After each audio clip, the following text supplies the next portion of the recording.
എല്ലാ കൂട്ടുകാർക്കും നമ്മുടെ ചാനലിലെ മറ്റൊരു വീഡിയോയിലേക്ക് സ്വാഗതമുണ്ട്. അപ്പോൾ നമ്മുടെ ഇന്നത്തെ വീഡിയോ എന്ന് പറയുന്നത് മൈക്കിൾ ജാക്സനെ കുറിച്ചാണ്.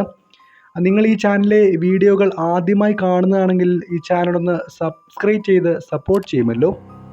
അപ്പോൾ നമുക്ക് വീഡിയോയിലേക്ക് പോകാം. മൈക്കിൾ ജാക്സൺ ഒരു കാലത്ത് ലോകം തന്നെ ഈ പേരിലേക്ക് ചുരുങ്ങിപ്പോയിട്ടുണ്ട്. പാശ്ചാത്യ ജനപ്രിയ സംഗീതത്തിലെ അവസാന വാക്കായിരുന്നു മൈക്കിൾ ജാക്സൺ എന്നത്. ജാക്സൺ വിടവാങ്ങിയിട്ട് 14 വർഷങ്ങൾക്കിപ്പുറവും പ്രായഭേദമന്യേ അയാളുടെ പേര് ജനങ്ങൾ ഓർത്തു വയ്ക്കുന്നു. അതെ, മൈക്കിൾ ജാക്സൺ ഒരു വികാരം തന്നെയായിരുന്നു. പ്രശസ്തിയുടെയും പ്രതിസന്ധികളുടെയും നടുവിൽ തനിക്ക് മാത്രം സ്വന്തമായ ഒരു ഇടം അവശേഷിപ്പിച്ച് ജാക്സൺ കടന്നുപോയി.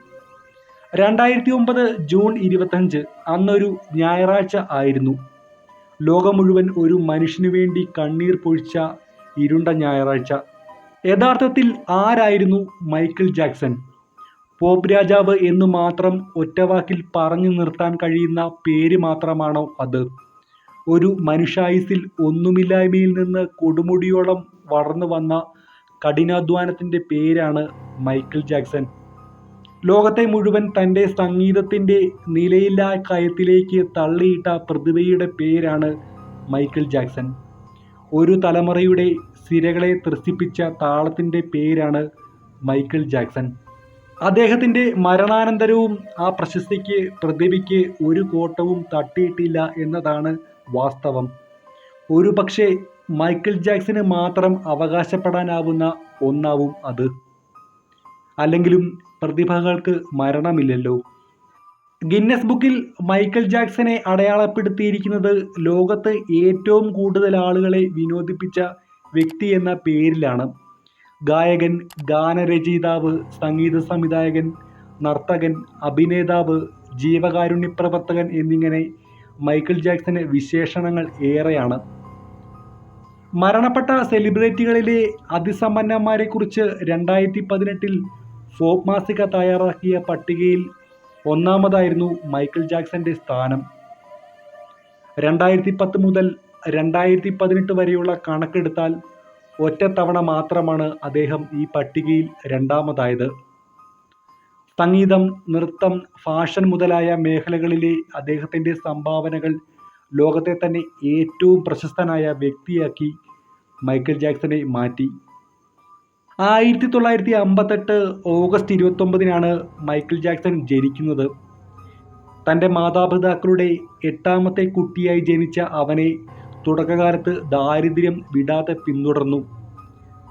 കർക്കശക്കാരനായ അച്ഛൻ്റെ ശിക്ഷണത്തിൽ തൻ്റെ സഹോദരങ്ങളോടൊപ്പം ദി ജാക്സൺ 5 എന്ന ബാൻഡുമായാണ് മൈക്കിൾ ജാക്സൺ സംഗീത ജീവിതം ആരംഭിക്കുന്നത്. 1960കളുടെ പകുതിയിലായിരുന്നു അത്. ഈ ട്രൂപ്പിലെ ഏറ്റവും ഇളയവനായിരുന്നു മൈക്കിൾ. എന്നിട്ടും പാട്ടുകൊണ്ടും ഞൊടിയിടയിൽ മാറിമറിയുന്ന ചലനങ്ങൾ കൊണ്ടും ആളുകളുടെ കയ്യടി നേടിയത് മൈക്കിളായിരുന്നു. പിന്നീട് മൈക്കിൾ ഒറ്റയ്ക്ക് പാടാൻ തുടങ്ങുന്നത് 1971 മുതലാണ്. 1970കളുടെ അവസാനത്തോടെ തന്നെ ജനപ്രിയ സംഗീത രംഗത്ത് ജാക്സൺ തൻ്റെ ഇരിപ്പിടം കണ്ടെത്തിയിരുന്നു. മൈക്കിൾ ജാക്സന്റെ Beat It, Billie Jean, Thriller എന്നീ ഗാനങ്ങൾ വൻ ജനപ്രീതി നേടി. ഈ ആൽബങ്ങളുടെ പ്രശസ്തി വർണ്ണവിവേചനത്തിൻ്റെ അതിർവരമ്പുകൾ ഇല്ലാതാക്കി. കൂടാതെ ATV ചാനലിൻ്റെ വളർച്ചയ്ക്കും ഇത് കാരണമായി. സംഗീത വ്യവസായത്തിലെ മുഖ്യ കണ്ണിയായി അദ്ദേഹം വളരുന്നതാണ് പിന്നീട് ലോകം കണ്ടത്. ബ്ലാക്ക് ഓർ വൈറ്റ്, സ്ക്രീം എന്നീ വീഡിയോകളും വിജയം കണ്ടു. ഇതോടെ 1990കളിലെ ATVയിലെ ഒരു മുഖ്യ ആകർഷകമായി മൈക്കിൾ ജാക്സൺ മാറി. വളരെ പ്രയാസമുള്ള റോബോട്ട്, മൂൺവാക്ക് തുടങ്ങിയ നൃത്തശൈലികൾ ജാക്സന്റെ മാത്രം സംഭാവനകളാണ്. ഇതിനിടെ സ്റ്റേജ് ഷോകളിലും സംഗീത വീഡിയോകളിലും അഭിനയിക്കുവാനായി തൻ്റെ ശരീരത്തെ പലതരത്തിൽ പുനർനിർമ്മിച്ച് പലതരം സർജറികളിലൂടെ അദ്ദേഹം കടന്നുപോയി. Rock and Roll Hall of ഫെയിമിലേക്ക് 2 പ്രാവശ്യം തിരഞ്ഞെടുക്കപ്പെട്ടിട്ടുള്ള ചുരുക്കം ചില സംഗീതജ്ഞരിൽ ഒരാളാണ് Michael Jackson. Songwriters Hall of ഫെയിമിലും അദ്ദേഹം ഇടം കണ്ടെത്തിയിട്ടുണ്ട്. ഇതുമാത്രമല്ല, അനേകം ഗിന്നസ് വേൾഡ് റെക്കോർഡുകൾ, 13 ഗ്രാമി പുരസ്കാരങ്ങൾ, 26 അമേരിക്കൻ മ്യൂസിക് പുരസ്കാരങ്ങൾ, 13 number 1 single in the United States പുരസ്കാരങ്ങളും അദ്ദേഹത്തിന് മാത്രം അവകാശപ്പെടുന്നതാണ്. മൈക്കൽ ജാക്സന്റെ പാട്ടുകളുടെ ഏതാണ്ട് 100 കോടി കോപ്പികൾ ലോകമാകെ വിറ്റഴിഞ്ഞിട്ടുണ്ട് എന്നത് അദ്ദേഹത്തിന്റെ ആരാധകവൃന്ദം എത്രമാത്രമാണെന്നതിന്റെ സൂചകമാണ്. വിവിധ ജീവകാരുണ്യ പ്രവർത്തനങ്ങൾക്കായി ജാക്സൺ $50 കോടി ചെലവഴിച്ചിട്ടുണ്ട്. 39 ജീവകാരുണ്യ സംഘടനകളെ അദ്ദേഹം സഹായിച്ചു. ഇത് ഏറ്റവും കൂടുതൽ കാരുണ്യ സ്ഥാപനങ്ങളെ സഹായിച്ച പോപ്പ് താരം എന്ന നിലയിൽ അദ്ദേഹത്തെ ഗിന്നസ് ബുക്കിലെത്തിച്ചു. എന്നാൽ തൻ്റെ കുടുംബവും പണത്തെ മാത്രം അടിസ്ഥാനമാക്കി കാര്യങ്ങൾ തീരുമാനിച്ചു തുടങ്ങിയതോടെ രക്തബന്ധങ്ങളിൽ നിന്ന് അദ്ദേഹം പതുക്കെ അകന്നു തുടങ്ങി. വെഗാസ എന്ന സ്ഥലത്തേക്ക് താമസം മാറ്റിയപ്പോൾ സഹോദരങ്ങളിൽ നിന്നെല്ലാം ജാക്സൺ അകന്നിരുന്നു. റെക്കോർഡ് കമ്പനിയെ സംബന്ധിച്ച് മൈക്കൽ ജാക്സൺ ഒരു കച്ചവട വസ്തു മാത്രമായിരുന്നു. എന്നാൽ പ്രശസ്തിക്കൊപ്പം വിവാദങ്ങളും ജാക്സനെ വിടാതെ പിന്തുടർന്നിരുന്നു. ബാലപീഡകൻ, സ്വവർഗാനുരാഗി, മയക്കുമരുന്ന് ഉപയോഗിക്കുന്നവൻ എന്നിങ്ങനെ പല ആരോപണങ്ങളും അദ്ദേഹത്തിന് നേരെ ഉയർന്നു വന്നു. ഇതിനിടെ സൗന്ദര്യം കൂട്ടുന്നതിനായി ചെയ്ത ശസ്ത്രക്രിയകൾ ത്വക്കുരോഗത്തിൽ കലാശിച്ചു. ഒടുവിൽ തൻ്റെ 50-ാം വയസ്സിൽ പ്രശസ്തിയുടെയും പ്രതിസന്ധികളുടെയും നടുവിൽ ജാക്സൺ അരങ്ങൊഴിഞ്ഞു. പലതും കോടതിക്ക് പുറത്തു വെച്ച് ഒത്തുതീർന്നെങ്കിലും നിരവധി ലൈംഗികാരോപണങ്ങളും മയക്കുമരുന്ന് കേസുകളും ജാക്സണെതിരായി ഉയർന്നു വന്നു. അദ്ദേഹത്തെ അടുത്തറിയുന്നവരും സ്നേഹിതരും മൈക്കിളിനെതിരായ ആരോപണങ്ങളെ തള്ളിപ്പറഞ്ഞു. മൈക്കൽ ജാക്സന്റെ സന്തത സഹചാരിയായിരുന്ന ഡേവിഡ് ഗസ്റ്റ് നിർമ്മിച്ച് ആൻഡ്രൂ ഈസ്റ്റൽ സംവിധാനം ചെയ്ത Michael Jackson the life of an icon എന്ന ഡോക്യുമെൻ്ററി ആരായിരുന്നു യഥാർത്ഥത്തിൽ മൈക്കൽ ജാക്സൺ എന്നതിനെക്കുറിച്ച് സംസാരിക്കുന്നുണ്ട്. ഇതുവഴി അദ്ദേഹത്തിൻ്റെ ജീവിതത്തിലെയും കരിയറിലെയും ഉയർച്ചതാഴ്ചകളാണ് 2011 നവംബറിൽ പുറത്തിറങ്ങിയ ഈ 2.5 മണിക്കൂറുള്ള ഡോക്യുമെൻ്ററി വരച്ചു കാട്ടുന്നത്. അതേസമയം 2009 തിരിച്ചുവരവിനായി തയ്യാറെടുക്കുന്നതിനിടയിലാണ് അപ്രതീക്ഷിതമായി മരണം മൈക്കിളിനെ തേടിയെത്തുന്നത്. ചില മയക്കുമരുന്നുകളുടെ അമിതമായ ഉപയോഗം മൂലമുണ്ടായ ഹൃദയാഘാതത്തെ തുടർന്നായിരുന്നു 2009 ജൂൺ 25 അദ്ദേഹത്തിൻ്റെ മരണം സംഭവിച്ചത്. കോടിക്കണക്കിന് ജനങ്ങളാണ് അദ്ദേഹത്തിൻ്റെ മരണാനന്തര ചടങ്ങുകൾ തത്സമയം ടെലിവിഷനിലൂടെ കണ്ടത്. തുടർന്ന് ലോസ് ഏഞ്ചൽസ് കോടതി ജാക്സന്റെ മരണം നരഹത്യയാണെന്ന് വിധിക്കുകയും ജാക്സന്റെ സ്വകാര്യ ഡോക്ടറായിരുന്ന കോൺറാഡ് മുറയെ മനഃപൂർവ്വമല്ലാത്ത നരഹത്യയ്ക്ക് ശിക്ഷിക്കുകയും ചെയ്തു.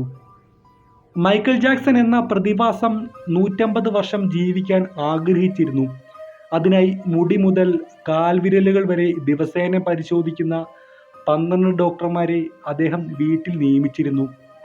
ഭക്ഷണം കഴിക്കുന്നതിന് മുൻപ് അദ്ദേഹത്തിൻ്റെ ഭക്ഷണം എല്ലായ്പ്പോഴും ലബോറട്ടറിയിൽ പരീക്ഷിച്ചു. അദ്ദേഹത്തിൻ്റെ ദൈനംദിന വ്യായാമവും മറ്റു ശരീര സംരക്ഷണവും നോക്കാൻ 15 പേരെ കൂടി നിയമിച്ചു. ഓക്സിജന്റെ അളവ് നിയന്ത്രിക്കാനുള്ള സാങ്കേതിക വിദ്യയോട് കൂടിയ കിടക്കയാണ് അദ്ദേഹം ഉപയോഗിച്ചിരുന്നത്. തൻ്റെ അവയവങ്ങൾക്ക് എന്തേലും കേടുപറ്റിയാൽ ഞൊടിയിടയിൽ ശസ്ത്രക്രിയയ്ക്കായി അവയവദാതാക്കളെ അദ്ദേഹം തയ്യാറാക്കി വെച്ചിരുന്നു. ഈ ദാതാക്കളുടെ ദൈനംദിന ചെലവുകൾ അദ്ദേഹം തന്നെ വഹിച്ചു. 150 വർഷം ജീവിക്കുക എന്ന സ്വപ്നവുമായി അദ്ദേഹം മുന്നോട്ട് പോവുകയായിരുന്നു. പക്ഷേ അദ്ദേഹം അതിൽ പരാജയപ്പെട്ടു. 2009 ജൂൺ 25 തൻ്റെ 50-ാം വയസ്സിൽ അദ്ദേഹത്തിൻ്റെ ഹൃദയം നിലച്ചു. ലോസ് ഏഞ്ചൽസ്, കാലിഫോർണിയ എന്നിവിടങ്ങളിൽ നിന്നുള്ള ഡോക്ടർമാരുടെ സംയുക്ത പരിശ്രമത്തിനും അദ്ദേഹത്തെ രക്ഷിക്കാനായില്ല. തൻ്റെ 25 വർഷം ഡോക്ടർമാരുടെ നിർദ്ദേശമില്ലാതെ ഒരിക്കലും ഒരു പടി പോലും മുന്നോട്ട് വയ്ക്കാത്ത വ്യക്തിക്ക് 150 വർഷം ജീവിക്കാനുള്ള ആഗ്രഹം പൂർത്തീകരിക്കാൻ കഴിഞ്ഞില്ല. ജാക്സന്റെ അവസാന യാത്ര 25 ദശലക്ഷം ആളുകൾ തത്സമയം കണ്ടിരുന്നു. ഇത് ഇന്നുവരെയുള്ള ഏറ്റവും ദൈർഘ്യമേറിയ തത്സമയ സംപ്രേഷണമാണ്. അദ്ദേഹം മരിച്ച ദിവസം, അതായത് ജൂൺ 25 വൈകിട്ട് 3:15 വിക്കിപീഡിയ, ട്വിറ്റർ, എന്നീ കമ്പനികൾ തങ്ങളുടെ തൽക്ഷണ സന്ദേശവാഹക ജോലികൾ നിർത്തിവെച്ചു. ദശലക്ഷക്കണക്കിന് ആളുകൾ ഒരുമിച്ച് ഗൂഗിളിൽ മൈക്കിൾ ജാക്സനെ പറ്റി തിരഞ്ഞു. ലോകത്തെ നൃത്തം ചെയ്യിപ്പിച്ച സംഗീതജ്ഞന് താളം മുറിഞ്ഞത് കണ്ണീരോടെയല്ലാതെ ആരാധകർക്ക് ഇന്നും ഓർക്കാൻ കഴിയില്ല. അവരുടെ ഉള്ളിൽ മറ്റാർക്കും സാധ്യമാകാത്ത ചലനങ്ങളാൽ ഇന്നും നൃത്തം ചവിട്ടുന്നുണ്ടാകാം അദ്ദേഹം. ഈണങ്ങളിൽ ഇതിഹാസം എഴുതിയ അത്ഭുതത്തിന് മരണമില്ലെന്ന് തന്നെ നമുക്കും കരുതാം.